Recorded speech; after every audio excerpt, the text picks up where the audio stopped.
مولاي صل وسلم دائما أبدا على حبيبك خير الخلق كلهم مولاي. السلام علیکم، آپ دیکھ رہے ہیں رائے ہدایت ٹی وی اور میں ہوں رضا مقصود.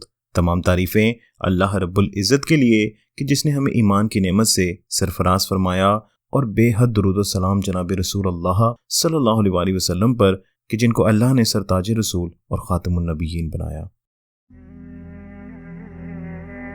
دوستو، بائبل کی پہلی کتاب بک آف جینیسس میں لکھا ہے کہ ابراہیم علیہ السلام بے اولاد تھے اور انہیں اولاد کی امید بھی نہیں تھی. ایک رات اللہ تعالیٰ نے انہیں طلب کیا، اور جب وہ خیمے سے باہر آئے تو ان سے کہا، اب آسمانوں کی طرف دیکھو اور ستاروں کو گنو اگر تم اس کو گن سکتے ہو. اور جیسے ابراہیم علیہ السلام نے ستاروں کی طرف نگاہ کی تو ایسی آواز کو کہتے سنا کہ تمہاری نسل بھی ایسے ہی بے شمار ہوگی.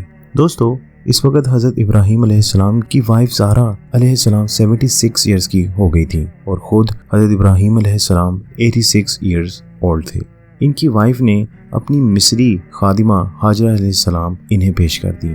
یہاں میں آپ کو بتاتا چلوں کہ حضرت ہاجرہ علیہ السلام مصر کے بادشاہ کی بیٹی تھی. مصر کے بادشاہ نے حضرت سارہ علیہ السلام کا اللہ تعالیٰ سے تعلق دیکھ کر اپنی بیٹی ان کی خدمت میں دے دی تھی. خیر، حضرت سارہ علیہ السلام نے حضرت ابراہیم علیہ السلام کو کہا کہ آپ حضرت ہاجرہ علیہ السلام سے شادی کر لیں. خیر، شادی ہو جانے کے بعد حضرت سارہ اور حضرت ہاجرہ کے درمیان کچھ تلخی ابھر آئی. ہاجرہ علیہ السلام کو سارہ علیہ السلام کے غصے نے پریشان کر دیا. وہ ان سے دور ہو گئیں اور اللہ کے حضور اپنی پریشانی بیان کر کے مدد مانگی. اللہ تعالیٰ نے یہ پیغام دے کر ایک فرشتہ ان کے پاس بھیجا اور کہا کہ میں تمہاری اولاد کو انتہائی کثرت بخشوں گا. فرشتے نے ان سے یہ بھی کہا کہ دیکھو، تم حاملہ ہو اور تم ایک بیٹے کو جنم دو گی اور اس کو اسماعیل کے نام سے بلاؤ گی، کیونکہ تمہارے رب نے تمہاری دعا سن لی ہے. تب حضرت ہاجرہ علیہ السلام ابراہیم علیہ السلام اور حضرت سارہ علیہ السلام کے پاس واپس گئیں، اور جو پیغام فرشتے نے انہیں دیا تھا وہ ان کو بتایا. جب ولادت ہو گئی تو ابراہیم علیہ السلام نے اپنے بیٹے کا نام اسماعیل رکھا. اس نام کے معنی ہیں اللہ ضرور سنے گا. جب بیٹے کی عمر 13 سال کی ہو گئی تو ابراہیم علیہ السلام 100 برس کے ہو رہے تھے، اور سارہ علیہ السلام کی عمر 90 برس کی ہو چکی تھی. اللہ تعالیٰ نے ایک مرتبہ پھر ابراہیم علیہ السلام سے کلام کیا اور ان سے وعدہ کیا کہ سارہ علیہ السلام کے بدن سے بھی ایک فرزند اللہ تعالیٰ آپ کو عطا کریں گے جس کا نام اسحاق رکھا جائے گا. حضرت ابراہیم علیہ السلام تھوڑے پریشان ہو گئے اس وجہ سے کہ کہیں حضرت اسماعیل علیہ السلام اللہ کی بارگاہ میں جو ایک کرم ہے اس کو نہ کھو بیٹھے. تو حضرت ابراہیم علیہ السلام نے یہ دعا کی کہ یا اللہ، کاش اسماعیل تیرے فضل سے حیات رہے. اللہ تعالیٰ نے خوشخبری دی، جہاں تک اسماعیل کا معاملہ ہے میں نے تمہاری دعا سنی. یاد رہے، میں نے اس پر اپنی رحمت نازل کی ہے اور میں اسے ایک عظیم قوم بناؤں گا، مگر میں اپنا وعدہ اسحاق سے باندھوں گا جسے سارہ تمہارے لیے اگلے سال جنم دے گی. دوستو، حضرت سارہ علیہ السلام نے حضرت اسحاق علیہ السلام کو جنم دیا اور انہوں نے ہی دودھ بھی پلایا. جب ان کو دودھ چھڑوایا گیا تو سارہ علیہ السلام نے ابراہیم علیہ السلام سے کہا کہ ہاجرہ علیہ السلام اور ان کا بیٹا اب اس گھر میں نہیں رہیں گے. حضرت ابراہیم علیہ السلام اس بات پر پریشان ہوئے، لیکن اللہ تعالیٰ نے پھر انہیں مخاطب کیا اور فرمایا کہ وہ سارہ علیہ السلام کے مشورے پر عمل کریں اور کسی قسم کا رنج پریشانی نہ کریں. ایک مرتبہ پھر وعدہ کیا کہ اسماعیل علیہ السلام پر اس کی رحمت یقیناً شامل حال رہے گی. دوستو، یہاں بھی یہ بات یاد رکھنی چاہیے کہ اللہ تعالیٰ کا حکم تھا کہ ابراہیم علیہ السلام نہ صرف ایک بلکہ 2 عظیم اقوام نیشنز یعنی 2 ہدایت یافتہ قومیں اللہ تعالیٰ کی اعلیٰ کار ہوں گی، کیونکہ اللہ تعالیٰ کسی قسم کی لادینیت کی پشت پناہی کو قابل رحمت نہیں سمجھتا، اور نہ اللہ کے نزدیک کوئی بڑائی روحانی بڑائی سے بڑھ کر ہے. اسی وجہ سے ابراہیم علیہ السلام 2 روحانی دھاروں کا سرچشمہ بنے، وہ دھارے جن کو ایک ساتھ مل کر نہیں بہنا تھا. ان دونوں دھاروں کو اپنا راستہ اختیار کرنا تھا، اور ابراہیم علیہ السلام نے حضرت ہاجرہ علیہ السلام اور حضرت اسماعیل علیہ السلام کو اللہ کی رحمت اور اس کے فرشتوں کے سپرد اس یقین کے ساتھ کر دیا کہ ان کے حق میں یہی بہتر ہے. خیر دوستو، ملک عرب کی ایک خشک اور بنجر وادی میں تقریباً 40 روز اونٹ کے سفر کے برابر کنعان کے جنوب میں اس وادی کا نام بکا تھا۔ یہ نام بعض لوگوں کے خیال کے مطابق وادی کی تنگی کی وجہ سے پڑا تھا۔ پہاڑوں نے اسے چاروں جانب سے اپنی آغوش میں لیا ہوا تھا، سوائے 3 دھاروں کے، ایک شمال سے، ایک جنوب سے اور ایک وہ جو مغرب کی جانب 50 میل دور سے اسے بحر حمر سے ملاتا تھا۔ دوستو، قدیم سورس سے یہ معلوم نہیں ہوتا کہ ہاجرہ علیہ السلام اور ان کا بیٹا کس طرح بکا پہنچے۔ غالباً بعض مسافروں نے ان کا خیال رکھا ہوگا، کیونکہ یہ وادی اس اہم راستے پر واقع تھی جس پر کارواں چلا کرتے تھے۔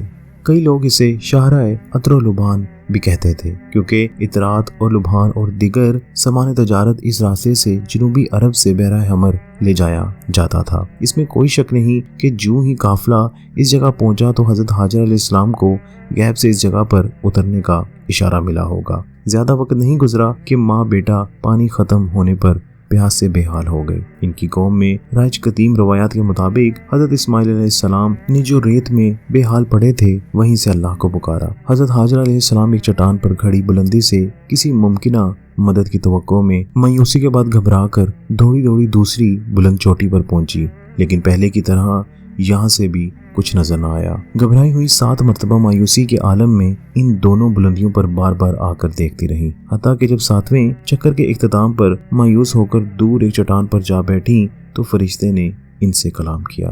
بک آف جینیسس کے الفاظ کچھ ایسے ہیں: اور اللہ نے بچے کی پکار سنی، اور اللہ کے فرشتے نے ہاجرہ علیہ السلام کو عالم بالا سے پکارا اور کہا کہ اے ہاجرہ، تمہیں کیا پریشانی ہے؟ گھبراؤ مت، کیونکہ اللہ نے جہاں بچہ ہے وہاں سے اس کی آواز سن لی ہے۔ اٹھو اور بچے کو گود میں لے لو، کیونکہ میرا فیصلہ ہے کہ اس میں سے ایک عظیم قوم پیدا کروں گا۔ اور اللہ نے ہاجرہ کی آنکھیں کھولی تو انہوں نے دیکھا کہ وہاں ایک چشمہ جاری ہے۔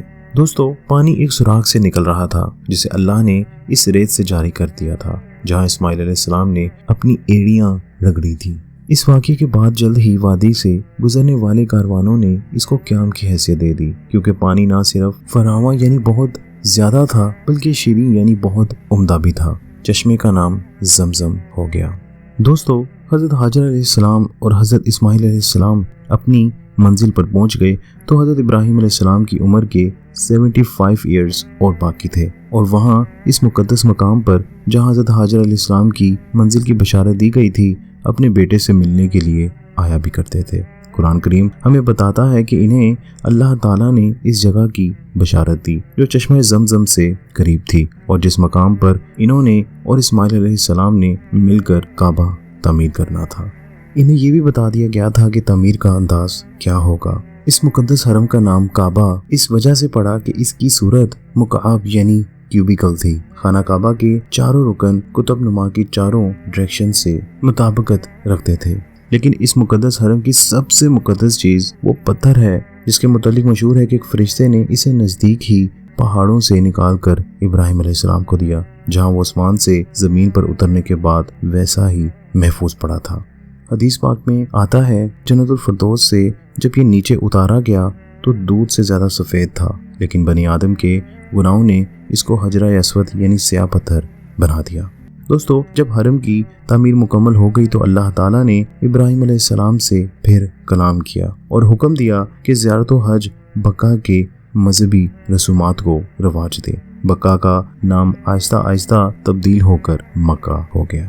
اللہ پاک قرآن میں فرماتے ہیں کہ میرے گھر کا طواف کرنے والوں اور رکوع اور سجود کرنے والوں کے لیے پاک رکھو، اور لوگوں کو حج کے لیے اذانیں عام دے دو کہ وہ تمہارے پاس دور دراز کے مقام سے پیدل اور اونٹوں پر جنہیں مسافت نے روک رکھا ہے سوار ہو کر آئیں۔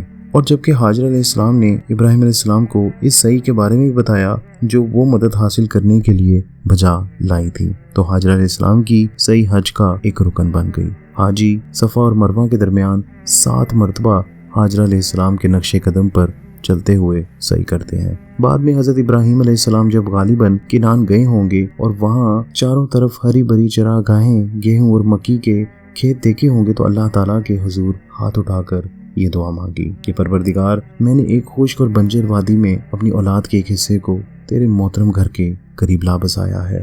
پروردگار، یہ میں نے اس لیے کیا ہے کہ لوگ یہاں نماز قائم کریں، لہٰذا تو لوگوں کے دل میں اس کی محبت ڈال دے اور انہیں کھانے کو پھل دے تاکہ یہ تیرے شکر گزار بنیں۔